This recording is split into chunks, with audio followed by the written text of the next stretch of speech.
Good morning, everyone. Lovely to see you, and lovely that we're all here in a warm room, warm setting, perhaps warm heart. Uh, we have been working our way through Ajahn Suchito's book about the Pāramī, these 10 uh, beautiful qualities of heart mind. And we're looking this morning at the eighth Pāramī, way far on the list. And it is adhitthāna. And adi can be translated, that's the Pali word. Adi could be translated as higher.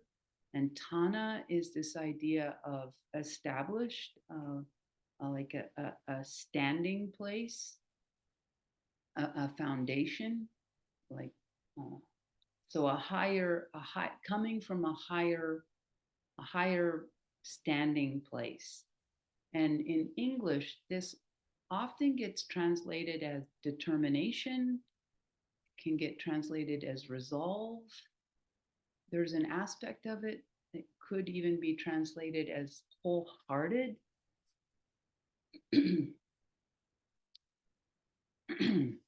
And this Pāramī of adhitthāna, truly it undermines and strengthens the other qualities that we've talked about. One resolves, one determines to be generous, to refrain from harm, to simplify, to learn and discern and investigate, the developing wisdom, checking out one's assumptions, to bring energy, patience, and truthfulness to one's practice. I've been thinking about this, after reading the chapter. Something actually, I think it's of all the Pāramīs, it's the one that I have the least developed relationship with and have thought about the least until the last few days. But thinking about it, it feels to me that it's really bringing together the second factor of the Eightfold Noble Path of right intention, right motivation, right aspiration, with, I guess, the sixth factor of the Eightfold Noble Path of right effort. It's sort of where a little bit the rubber meets the road, a little bit of, I think our aspirations, our intentions sometimes can have a bit of a flimsiness to them unless we're backing them up with this quality of mind.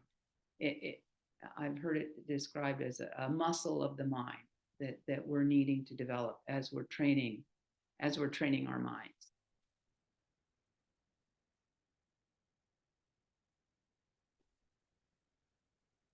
And it's interesting that resolve it comes late. It's eighth in the list. And I think it's because to make a resolution, there needs to be a huge wisdom component to it. Otherwise, it will just not have the oomph and the momentum necessary for it to make a difference in our lives. I think that it comes late in the Pāramīs, and Ajahn Suchito speaks about this, because we need to have at least figured out, and it doesn't actually take long.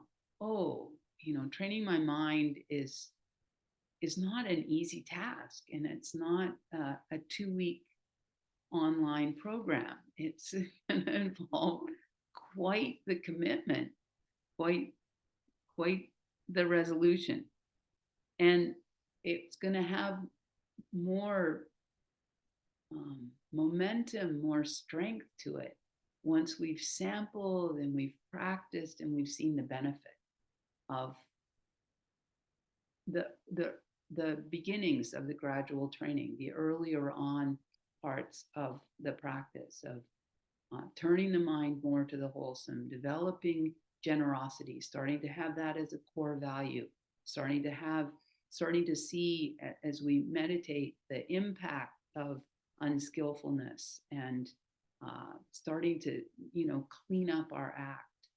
The Buddha has a beautiful metaphor of this path of practice that we're all endeavoring, that we're all on. It's like cleaning a dirty cloth, and we all have realized that. You sit down, or you kneel down, or you go cross-legged, and you spend a few minutes with your mind, and you're like, oh my goodness me, oh my. So this Pāramī, like all the other Pāramīs, has a huge wisdom component to it. Very, very important aspect. A wisdom that's a little bit in touch with cause and effect, and is really opening the mind to that principle, and a wisdom that knows, that's learning what to follow, what not to follow, is beginning to discern. That if I spend a lot of time in the day like that, with my mind just wandering, or doing its habitual fault finding, or if I get into a big pity party, then I end up being cranky. Then I end up speaking to people that are important to me and close to me in ways that it's just this snowball effect. You started to see that and watch that in your own life.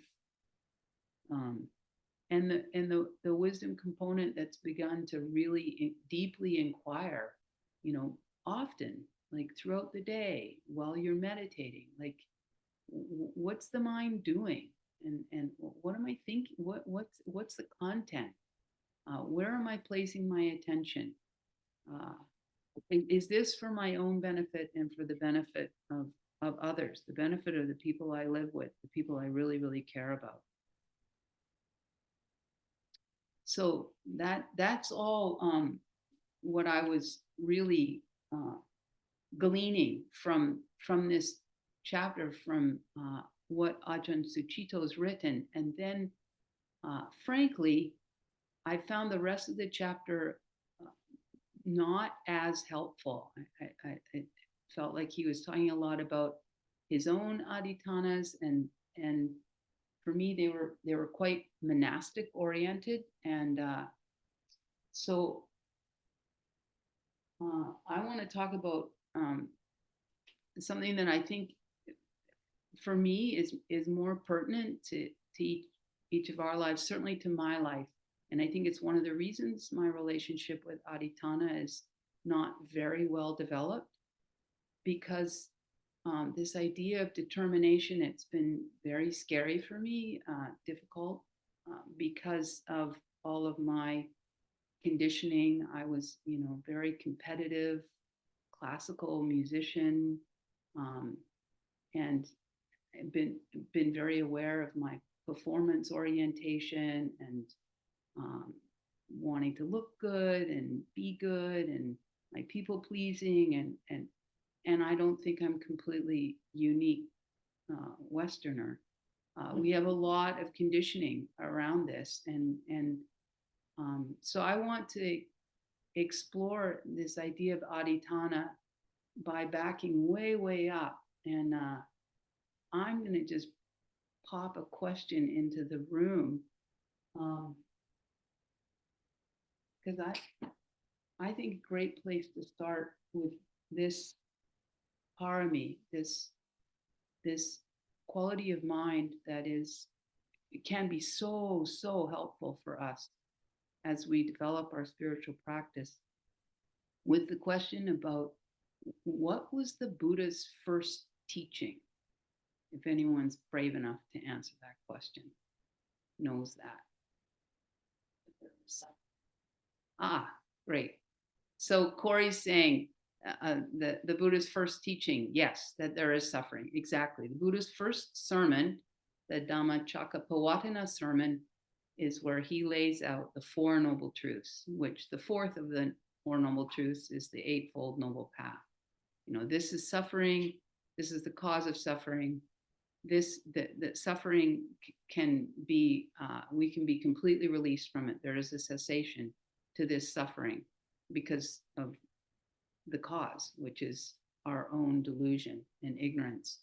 And the Fourth Noble Truth, this is the path leading to the ending of suffering. And I'll just say that that was his first sermon, but he began that sermon, the very first thing that he taught, the very, very, very, very first thing that he taught was the middle way. The first thing he said. He said, to these five ascetic companions that had been with him through this journey of, guys, I figured it out. Like, I was a prince and I had all of these sense pleasures, and I had everything that this human realm has to offer on the good side. And there was suffering, there was dissatisfaction. It wasn't fully meaningful. It wasn't really the purpose of life. And that was clear to me. And then with you, five ascetics, went to the other extreme of, he finally was basically denying himself breath. He was controlling his breath. He was eating, 1 grain of rice a day. I mean, it's very, very, very austere. And he realized, no, it's the middle path. And I think it's extremely significant. This is the very first thing that he shared. And I think throughout our Dhamma practice, the need to be considering and evaluating balance is essential. There's so many things that we need to balance. I think you really, I've really felt this in the Christian teachings. Those are the only other teachings that I've been deeply involved with, in the Christian teaching, in the Buddhist teachings.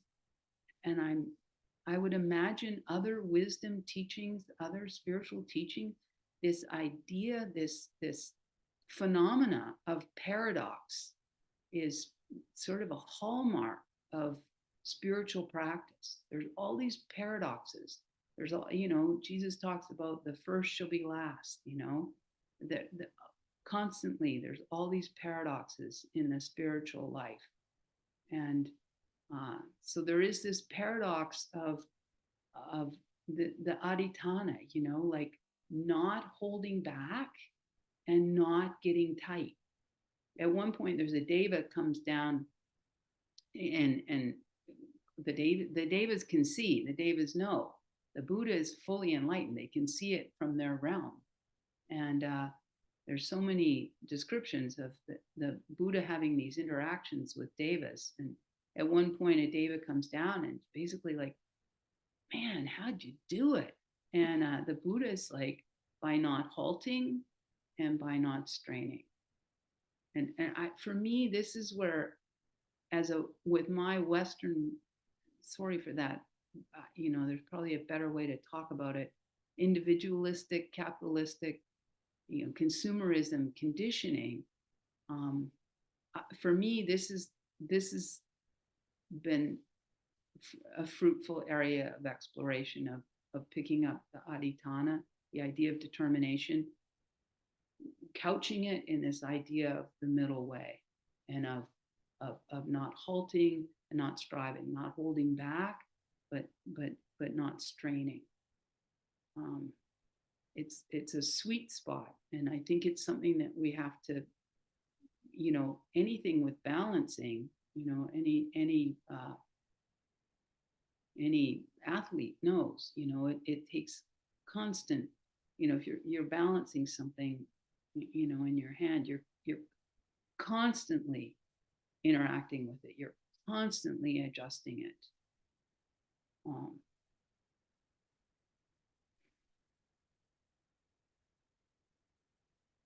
and for me, if I don't think about this idea of balance, uh, if I pick up adhitthāna, I'll just bring all of my worldly conditioning into this idea of determination, and by golly, I'm going to do it, and you can't do it. It doesn't work.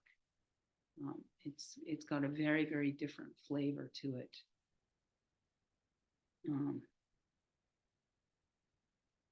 There's a important teaching the Buddha gives to a bhikkhu, and his name is Sona, and he's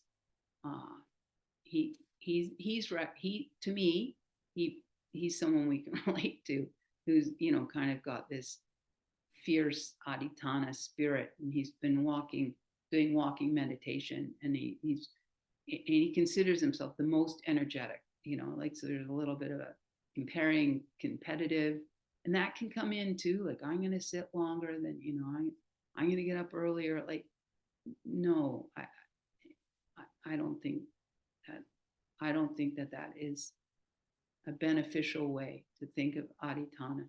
But to me, Venerable Sona is doing it that way at this point. And what happens is he's trying so hard that he ends up, with all these cuts, and his feet are bleeding, and his heart is like pummeled. His heart is like, wow, kind of like, geez, I'm trying the hardest, and I haven't figured it out, and then he gets thinking, oh, my family's wealthy, and I'll just go, forget this. I'll go live with them, and I'll do some good stuff. I'll do some good deeds. I'll be generous.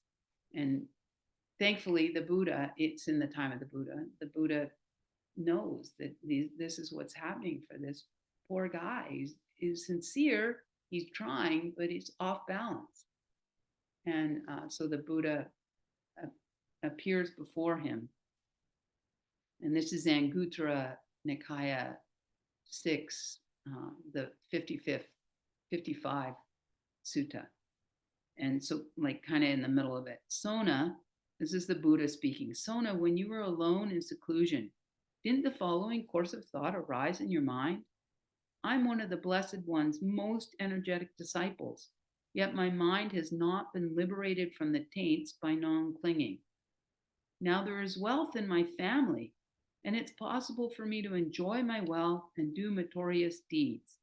Let me then give up the training and return to the lower life, so that I can enjoy my wealth and do meritorious deeds. Sona answers, yes, Bhante. And then the Buddha says, well, tell me, Sona, in the past, when you lived at home, weren't you skilled at the lute? Yes, Bhante. What do you think, Sona? When its strings were too tight, was your lute well tuned and easy to play? No, Bhante. When its strings were too loose, was your lute well tuned and easy to play? No, Bhante. But Sona, when its strings were neither too loose nor too tight, but adjusted to a balanced pitch, was your lute well tuned and easy to play? Yes, Bhante. So too, Sona. If energy is aroused too forcefully, this leads to restlessness. And if energy is too lax, this leads to laziness. Therefore, Sona, resolve on a balance of energy, achieve evenness of the spiritual faculties, and take up the meditation object there. Yes, Bhante, the Venerable Sona replied.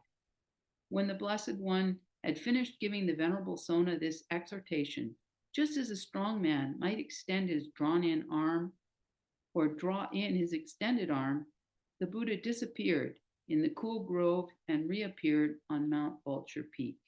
Then, sometime later, the Venerable Sona resolved on a balance of energy, achieved evenness of the spiritual faculties, and took up the meditation object there. And then he went on to become an arahant.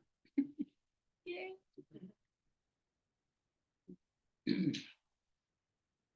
So with that context, with that in mind, just practically, I think that adhitthāna can be addressed. It can be, looking at it in the framework of right effort. You can think of adhitthāna as another toolkit in your meditation tool basket to work with unwholesome mind states, to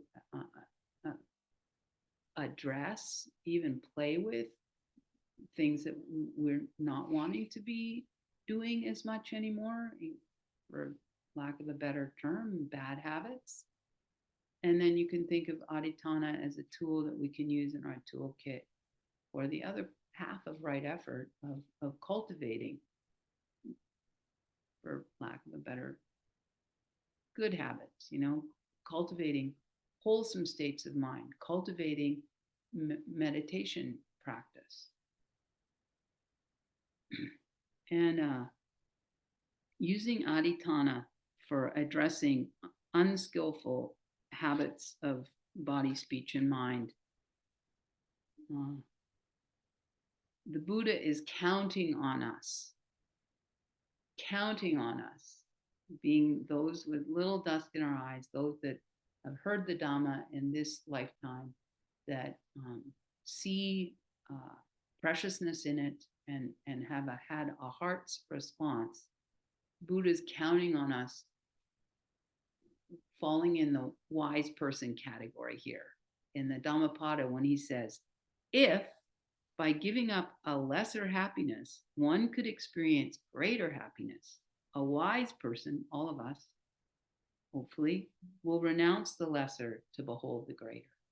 And there is an aspect of that in cultivating our spiritual practice. We have to, at times, just rely on that, just touch back into that. Like, think about the it's a marathon, not a sprint, try and hold the long haul in mind, and not this next 10 minutes when I really want to say blah, blah, blah, or do such and such, or, watch that next episode,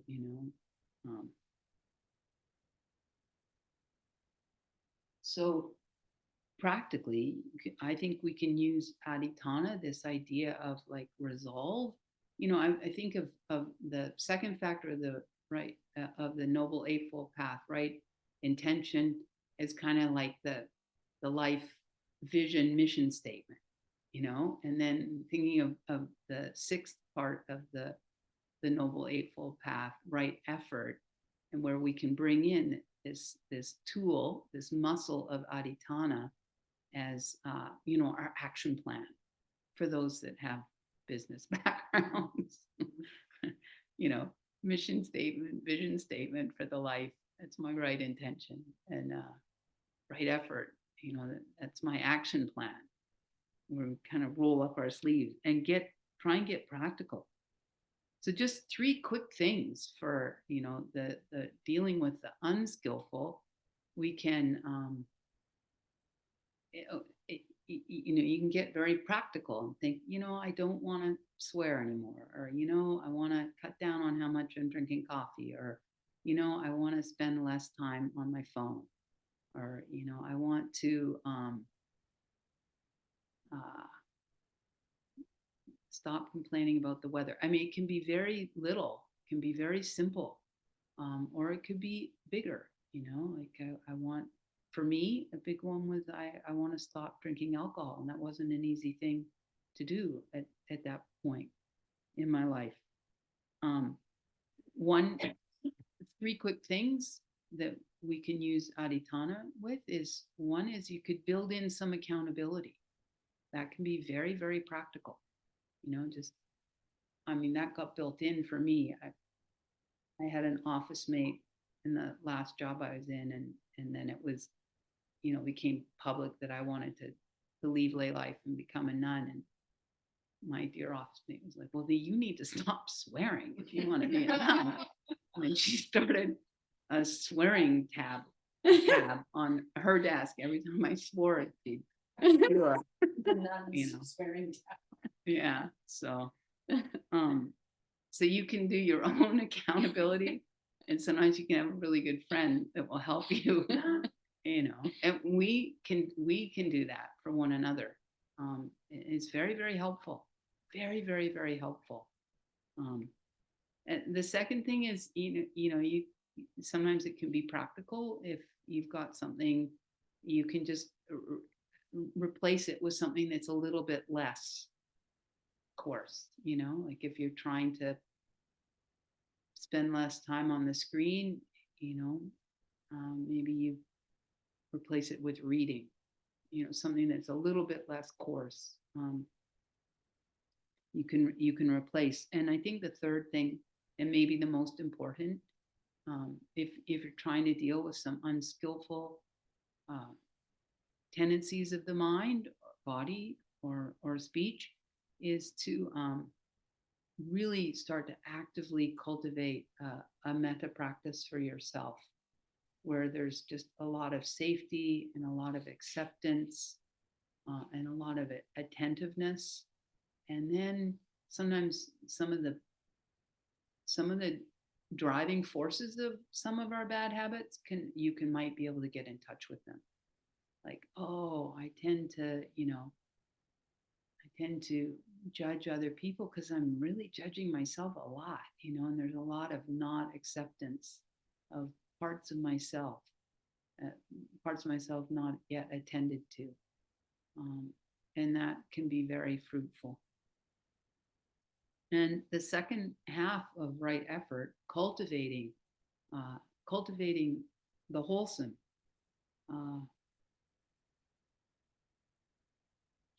This is where, adhitthāna can be really, really helpful. And where I would very, very much suggest and propose here that it's got the adhitthānas that we do as we're at the point on the path that many of us are at. It is very much quality oriented versus quantity oriented. I think the idea of, I'm going to sit 2 hours, I don't think that this is a skillful, wise adhitthāna. I think more like, and this is where I think Ajahn Brahm, he often proposes to start for a lot of us with this capitalistic consumerism, individualistic conditioning. He doesn't even want to call the sixth factor of of the Noble Eightfold Path right effort. He proposes to call it right endeavor. That we get away from this whole idea of efforting and striving and doing. It's just right endeavor. And he defines right effort as just getting yourself to the cushion, then drop the effort. Just relax, open, accept, be with. So you can really think of adhitthāna as that, just a determination. I will meditate each day, and talking about this, Sanghamitra told me about for this very, very thing of quality versus quantity, it specifically in our meditation practice, a teaching that she read or heard, Solgyal Rinpoche. You read it? Yeah. And then I did it. Yeah, and then you did it. Yeah. Solgyal Rinpoche proposes, and I think this is very skillful adhitthāna with our conditioning. He proposes that you have an adhitthāna, and this would just be for one sit. You just decide, okay, it's the weekend, and I don't have to get up off the cushion and go to work, whatever. That you're not going to use a clock, you're not going to use a timer. You're going to give an adhitthāna, give a clear instruction to the mind. You can almost think of adhitthāna as It's sort of like a non-negotiable. I've decided this is what I'm going to do. And then you sit down, no timer, and all you're doing is you're being with your meditation object, and the adhitthāna you've taken is that the very first, for 3 times, the first time the inclination is like, my legs hurt, I'm kind of drowsy, done. You won't get up. You'll be like, oh, what's that about? Where's that coming from? What's underneath that? Oh, or maybe I could just look at that, or I could just sit through that. First time. And then it could be that happens 3 minutes after you sit down, or maybe it happens 33 minutes after. It doesn't matter. You're not looking at the clock. Second time it happens, same thing. And what happens is that you learn a lot about your limits. You learn a lot about the rationalizing. You learn about what really distracts you. What you learn a lot about yourself. Second time, same thing. I'm just going to stay here. I'll be with this. I'll sit through it. I'll look at it. I'll pull up a little bit of energy, try and get reinterested in my meditation object. And then the third time, same. But after the third time, you just sit through till it's not the primary thing that's going on for you, like the wanting to stop. Sit through that, and once it's subdued a little bit, then you complete your meditation. What happens is you learn a lot about yourself.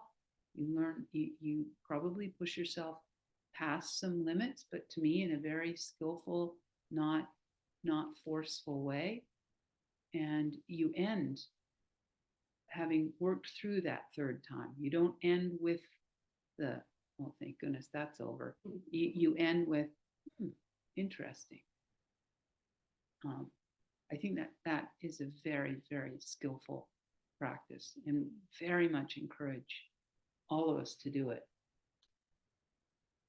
Yeah. And I guess the last thing I want to say is, for me right now, I'm having honestly spent more time thinking about adhitthāna in the last couple of days than I ever have. For me, I'm ready to feel it as a quality of like, I'm all in. I think it's that quality. I'm all in. I'm wholehearted. I'm really committed to this. And sorry, I said this last thing. I do want to say that you can use adhitthāna in a way that really works for you. You can use it for one sit. You could use it for a week. You could use it, like if there's something that you're wanting to change. Okay, for this week, I won't do that thing, or for this day. Or you can have it be like for, a month, or you can play with it, and you can have different adhitthānas, and definitely for different lengths of time.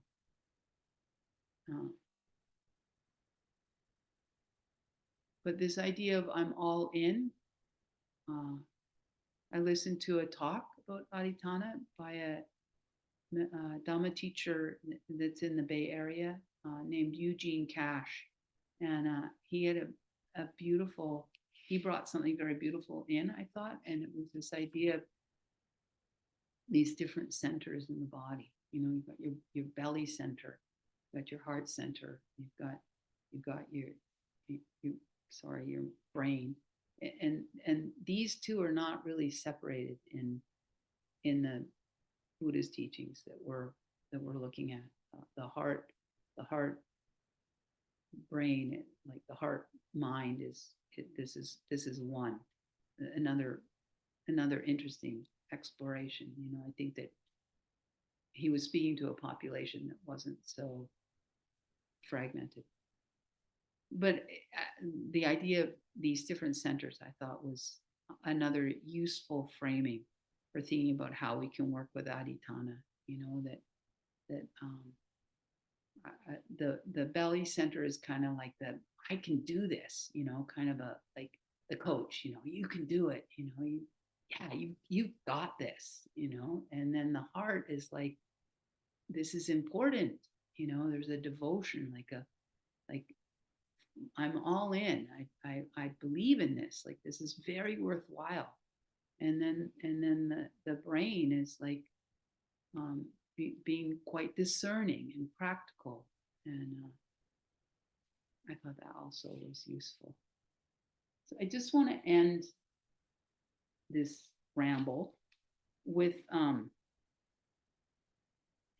we have these cards.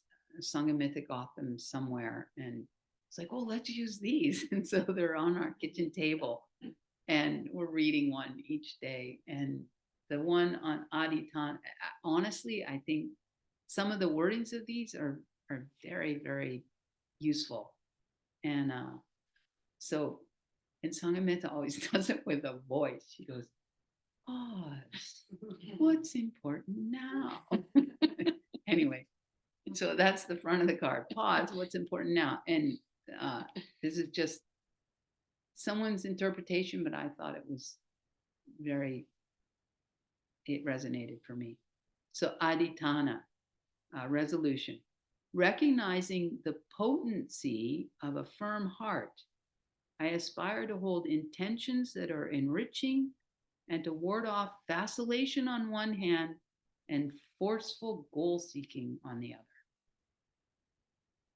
So I'll end there, and we have a few minutes. If anyone has a great example to share, or a question or observation, anything.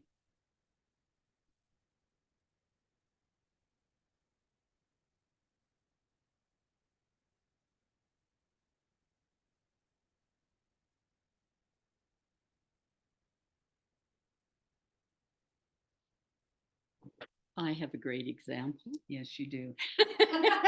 Yes, you do. Yes, you do. The board of CTBC had an adhitthāna to have a monastery, and we just kept putting in causes and conditions, and now we have one. So there's an example of adhitthāna. That's a big one. That's a big one. And honestly, I think that Sanghamita, you know, put her finger on something that's super important that I neglected to say is these adhitthānas, you make these determinations and then let go, because they're not about getting, they're about putting in causes and conditions. Just put them in, put them in, put them in. Yeah. And then return to putting them in some more, which they had to do, CTBC. Yeah. Like there were like three or four, you know, oh, maybe this, maybe this, maybe this. Yeah.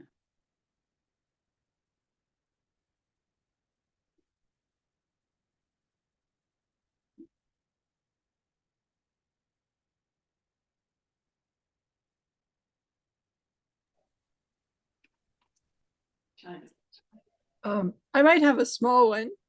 Great.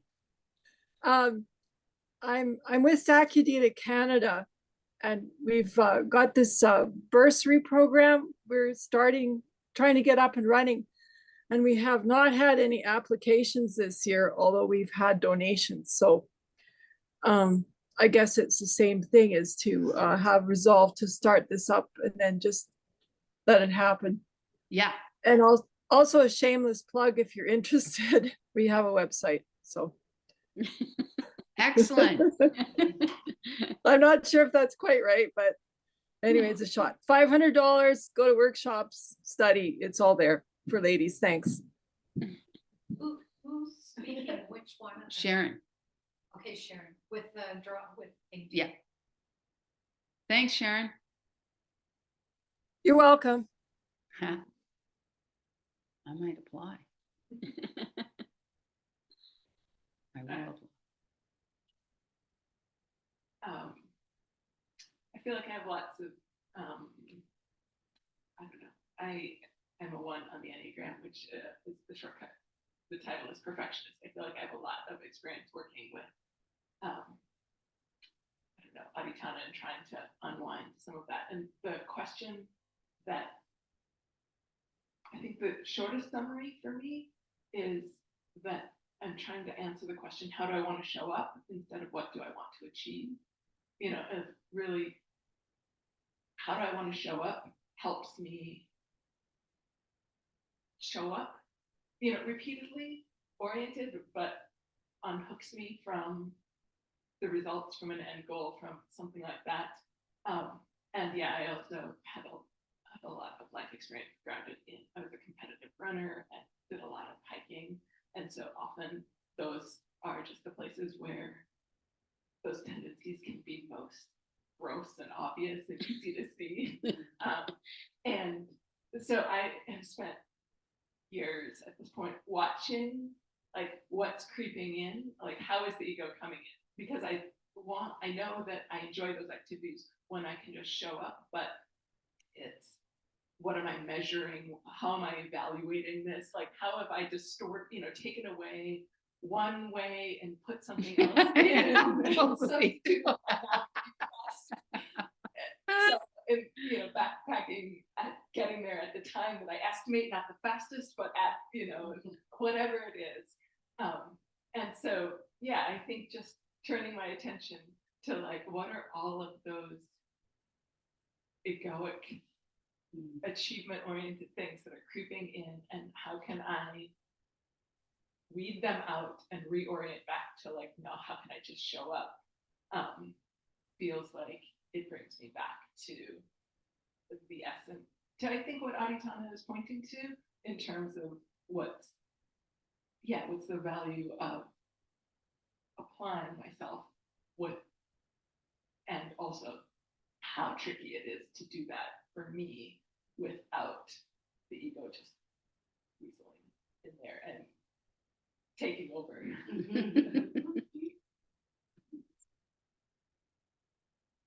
Thanks for that. I didn't really want to share this, but I will, because I want to thank Amita's, the monastery, because I too showed up with my large ego, because I was on the founding board, and I showed up as with my habits and program conditioning, and well, wait a minute, this isn't going to happen, this monastery. We don't have a business plan, we don't have a lawyer, we don't have any money, we just don't have it. This is just not going to happen. And I'm not going to be part of this if we don't have those things, because that's how I operate. And I don't think it's going to work. So, look, it did work without me, thank goodness. And it's taught me a great deal, and keeps teaching me a great deal to let go of that, the ego, the drive, the working hard, almost too much determination. And I was raised that way. And so it's letting go of those layers of conditioning of how I've been raised, and letting those fall away brick by brick, brick on my toes. And and just admiring the success of the monastery and being part of it. And now I feel like I am part of it still, certainly by, you know, financial help and being here, supporting what is turning out to be great. I'll just end by saying, I remember Neda Nandi sort of said, because I was struggling with this, and she was at one of our board meetings, and she says, Corey, you just have to have faith. And I looked at her and I said, well, that was my second partner's name, Faith. And look what happened there.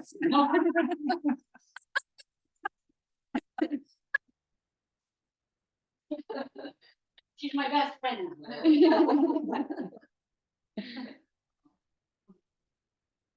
Crazy. Crazy. Maybe time for just one more, if anyone wants.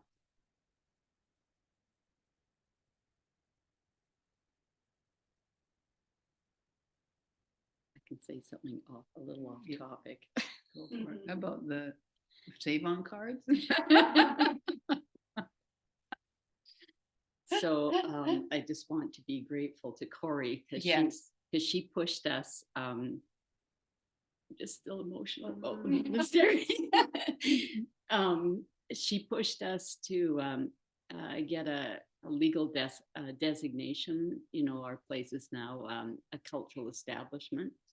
And I went into Balzac a couple of days ago to help the Sri Lankan community because they moved into a house in the country without the proper designation, and sadly the community was sort of up in arms. And anyway, went to give them support, but we lost.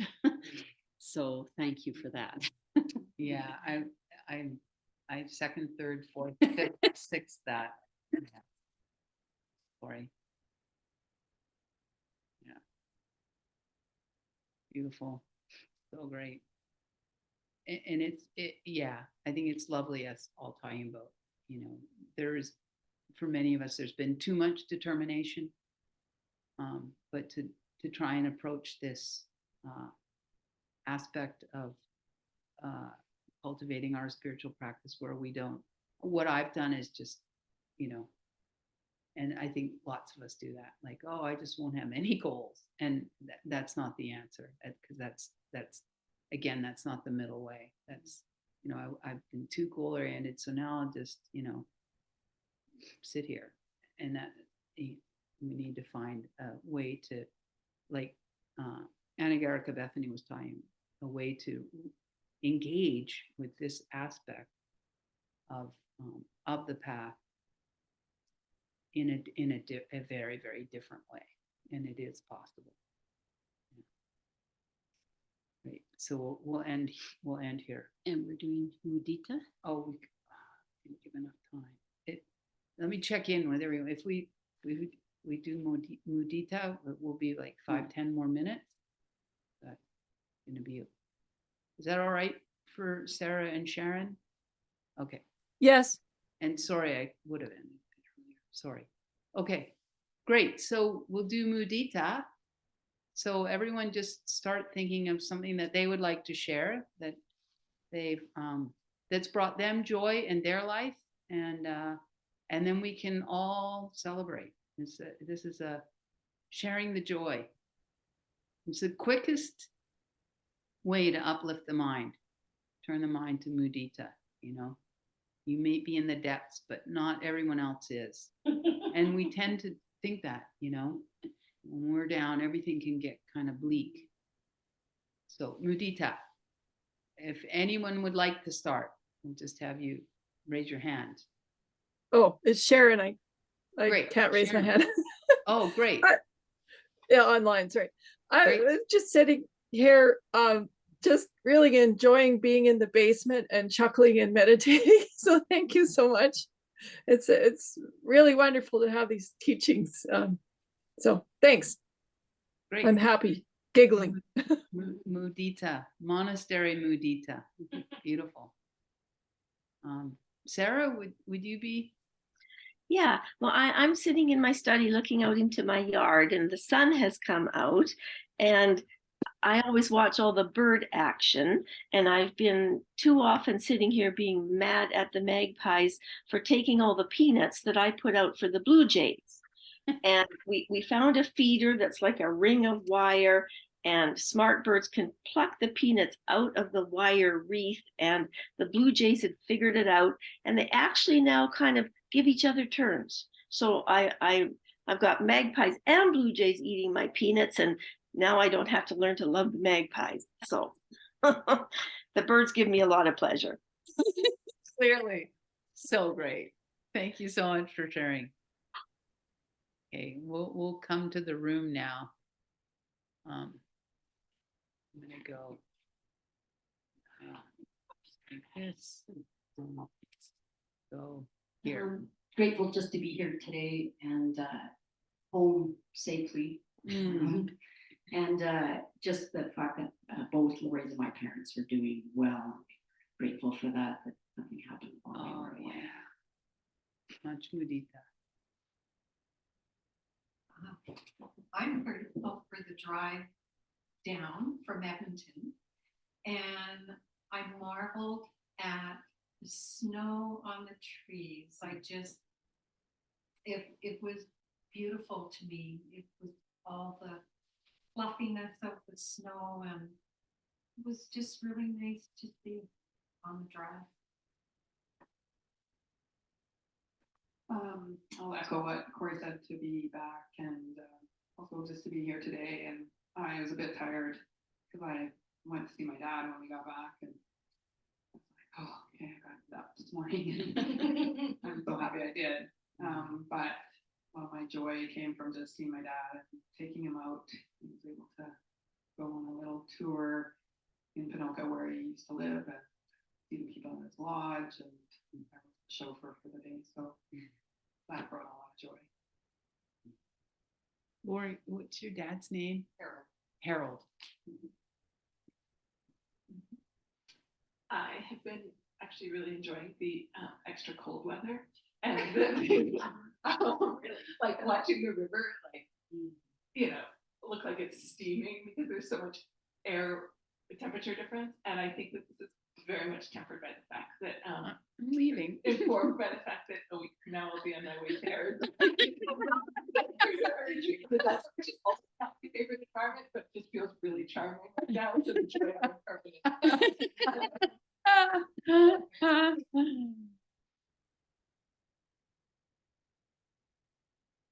I think what I'm very grateful and I'm very happy for is my relationship with my niece, because I was trying to fix her.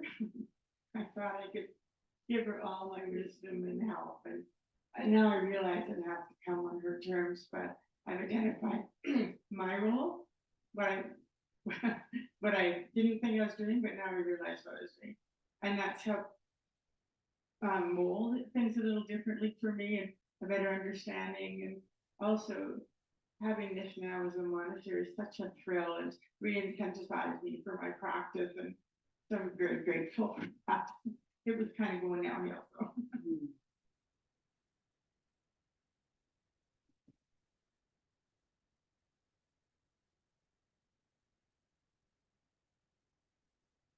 My happiness is on March 22nd. I'm going on a 1-month retreat here in my bedroom.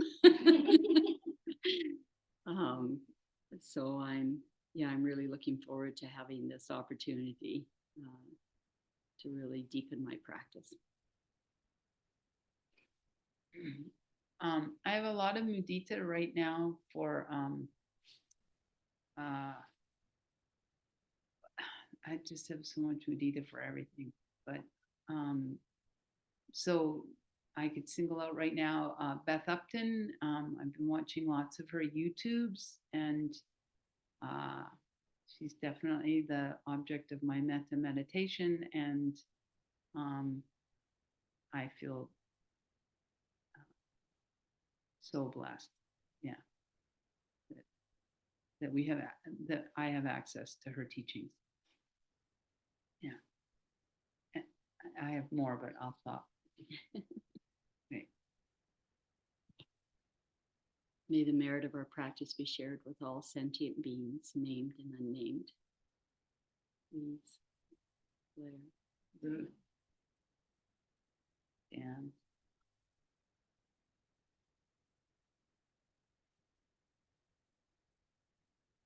May all beings be well and happy. Thank you, everyone. Thank you, everyone. That was a lot of fun.